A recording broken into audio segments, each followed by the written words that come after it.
देखो, होता यह है कि जैसे ही ईयरफोन्स अपने कान में डालकर आपने म्यूजिक सुनना शुरू किया तो sound in the form of waves आपके कान के अंदर की ओर ट्रेवल करने लगेगा। इन साउंड वेव्स की वजह से आपके कान के काफी अंदर यहाँ मौजूद हेयर सेल्स डैमेज हो जाते हैं, जो आपको परमानेंटली बहरा कर सकते हैं। और याद रहे, ये डैमेज इरिवर्सिबल है। हेडफोन्स और ईयरफोन्स में से कौन सा ज्यादा सेफ है, ये समझने के अलावा आज हमें बायोलॉजिकली यही समझना है कि इन साउंड वेव्स से कैसे और कितने ड्यूरेशन में ये हेयर सेल्स डैमेज। इस वीडियो में ईयरबड्स और ईयरफोन्स टर्म्स को मैं इंटरचेंजेबली यूज करूंगा। थोड़ा सा बाहर आके बताऊं तो आपके कान के इस बाहर वाले हिस्से को पिना बोला जाता है। जो ये छेद होता है इसे ईयर कैनाल बोला जाता है, और ये कॉनकेव शेप्ड मेम्ब्रेन जो आप देख रहे हो इसे ईयर ड्रम बोला जाता है। कई बार आपने लोगों को बोलते हुए सुना होगा कि कान पर थप्पड़ मत मारा करो, नहीं तो कान का पर्दा फट जाएगा। वो कान का पर्दा यही है, ईयर ड्रम। ईयर ड्रम बहुत बहुत ज्यादा पतला होता है और बहुत रिच ब्लड सप्लाई होती है इसमें। आपके ईयरबड्स से जो साउंड वेव्स निकली वो इस ईयर ड्रम को कुछ इस तरीके से वाइब्रेट करती हैं। इस ईयर ड्रम से कनेक्टेड होती हैं ये 3 बोन्स। ईयर ड्रम का वाइब्रेशन कुछ इस तरीके से इन तीनों बोन्स को भी मूवमेंट देता है। इन तीनों में से ये जो लास्ट वाली बोन है इसे बोला जाता है स्टेपीज, और ये कनेक्टेड होती है कोक्लिया से।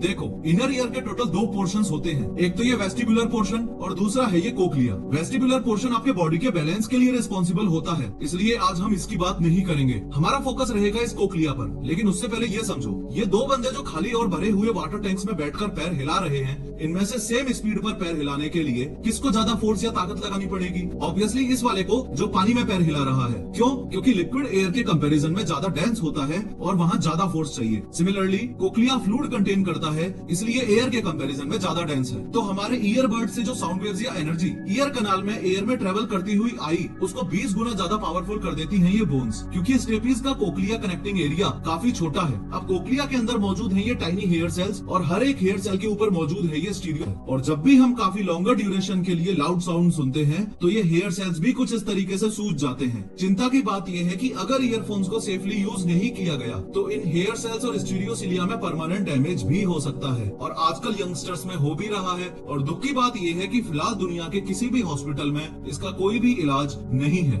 बट वेट, ये सारी बातें कितनी इम्प्रैक्टिकल साउंड होती है ना, ये हम भी जानते हैं और ये डॉक्टर्स भी जानते हैं कि बिना ईयरफोन्स के लाइफ नहीं चलने वाली। चलो एक बार के लिए माना कि जो लोग मजे के लिए सुनते हैं वो ईयरफोन्स लगाना बंद कर देंगे, लेकिन उन स्टूडेंट्स का क्या जो स्टडीज के लिए ईयरफोन्स यूज करते हैं, जो लोग कोर्सेज देखते हैं, जो लोग ऑफिस में बैठ के एडिटिंग करते हैं, जो लोग शौचालय में रील्स देखते हैं, उनके लिए तो कोई सॉल्यूशन होगा ना? हाँ, सॉल्यूशन है, और वो सॉल्यूशन है 60-60 रूल। डॉक्टर्स क्लियरली इस बात को मेंशन करते हैं कि 60% से ज्यादा वॉल्यूम पर नहीं सुनना है और 60 मिनट से ज्यादा टाइम के लिए नहीं सुनना है।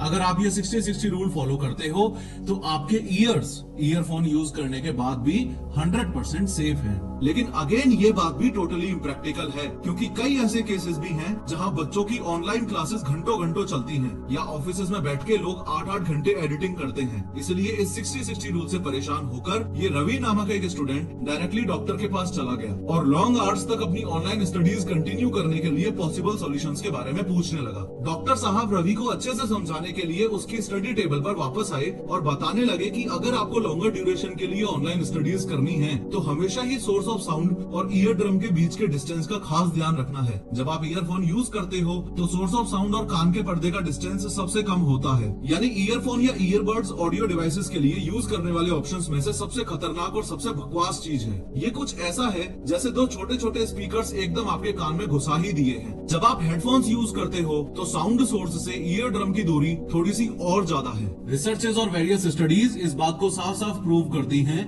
कि over the ear headphones earphones के कंपैरिजन में फार बेटर हैं, अगर कानों की सेफ्टी को मद्देनजर रखते हुए बात की जाए तो। अब चूंकि रवि का घर बहुत बिजी और मेन रोड के पास में ही था, इसलिए डॉक्टर साहब ने उसे सुझाव दिया कि अगर आप हेडफोन्स की कैटेगरी में भी नॉइज कैंसिलिंग हेडफोन्स खरीदते हो तो वो और भी सोने पे सुहागा है। असल में high quality noise cancelling headphones के अपने माइक होते हैं। इन माइक्स की हेल्प से noise cancelling headphones surrounding sounds को सुनते हैं। जैसे रवि के घर के बाहर बिजी रोड से जो साउंड आया, उस साउंड वेव में पीक्स और वैलीज होंगी। नॉइज कैंसिलिंग हेडफोन का ये माइक जैसे ही उस साउंड वेव को रिसीव करेगा, वैसे ही अपने एंड से एक वेव जनरेट करेगा उस साउंड वेव को न्यूट्रलाइज करने के लिए। इन शॉर्ट, साउंड वेव में जो पीक्स हैं उनको डाउन करने के लिए। फिजिक्स की लैंग्वेज में बोलूं तो डिस्ट्रक्टिव इंटरफेरेंस क्रिएट करने के लिए। ऐसा करने से नॉइज कैंसिलिंग हेडफोन्स रवि के स्टडी टेबल तक आने वाली सराउंडिंग साउंड्स को रोकेगा और हेल्पफुली रवि अपने स्टडी लेक्चर्स कम वॉल्यूम में सुन पाएगा, ultimately saving his ear drums and hair cells. Noise cancelling headphones background noise को कम करने के लिए हाई डेंसिटी फोम्स भी यूज करते हैं जो आपके ईयर्स को एक्सटर्नल साउंड से सील करते हैं। के बाद डॉक्टर साहब ने ईयर्स की सेफ्टी के लिए रवि को दी बेस्ट बात बताई जो मैं खुद भी पर्सनली अपनी डेली लाइफ में यूज करता हूँ। ना ईयरफोन्स और ना ही हेडफोन्स, अगर पॉसिबल है तो स्पीकर्स यूज करो।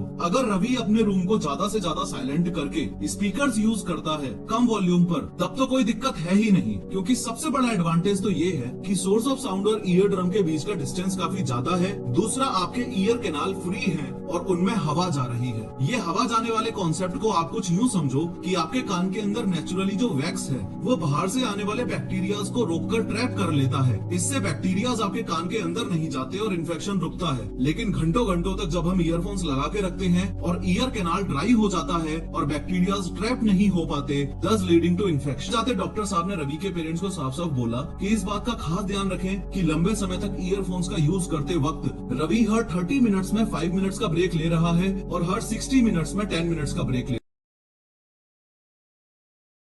डॉक्टर साहब रवि को साफ साफ शब्दों में ये कहना चाहते हैं कि ईयर्स को लंबे टाइम तक सेफ रखने के लिए ईयरफोन से बेटर है हेडफोन्स, हेडफोन्स से बेटर है नॉइज कैंसलिंग हेडफोन्स और नॉइज कैंसलिंग हेडफोन से बेटर है स्पीकर्स। स्पीकर्स से संबंधित ये बात भी आपको याद रखनी है कि ईयर ड्रम से साउंड सोर्स दूर है। सिर्फ इस बात से काम नहीं चलेगा, ड्यूरेशन और लाउडनेस दोनों का ही ध्यान रखना पड़ेगा। वॉल्यूम भी कम होनी चाहिए। जाने से जस्ट पहले डॉक्टर साहब ने रवि को एक बात और बोली, ऐसी बात जिसने रवि की जिंदगी बदल दी। डॉक्टर साहब ने रवि के मम्मी पापा को और दादा दादी को भी रूम में बुला लिया और समझाया कि हियरिंग लॉस का जो लेवल आपके दादा दादी का है वो सेम हियरिंग लॉस का लेवल आपका होगा, सिर्फ 45 से 50 साल की उम्र में ही, अगर आपने ईयरफोन्स को यूज करने का सही तरीका अभी से नहीं अपनाया तो।